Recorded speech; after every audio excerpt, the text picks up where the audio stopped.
anong tinatakbuhan po ng politiko kung saan identified itong Incumbent po siya na mayor po. Kinumpirma ng Police Regional Office 3 na mayroong isang aktibong private armed group sa Nueva Ecija. Ayon kay Pro 3 Director at PNP spokesperson Police Brigadier General Jean Fajardo, nakilala ang grupo bilang Ginto Group na identified sa isang alkalde sa probinsya. Kaugnay nito, sinabi ni Brigadier General Fajardo na pinakilos na niya ang kanyang provincial director para buwagin ang nasabing grupo hanggang Marso.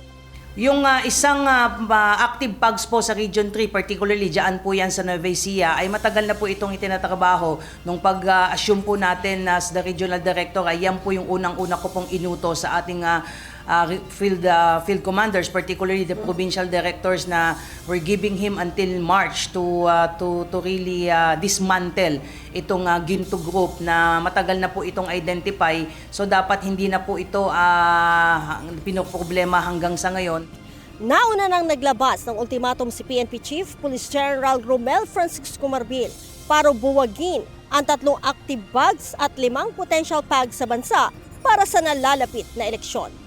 Because there are parameters to be followed in dismantling pugs. At kung identify na ito, sabi nga ng ating Chief PNP, there is no reason for them not to dismantle or at least operate against these identified private armed groups po. Bukod sa Ginto Group sa Nueva Ecija, mayroon ding tig-isang aktibong pugs sa Negros Oriental at Sulu. Identified din po ito sa isang political figures doon na naging prominent po because of one sensational cases. So these are being closely monitored to make sure na hindi talaga sila makakagalaw before, during, and even after the election.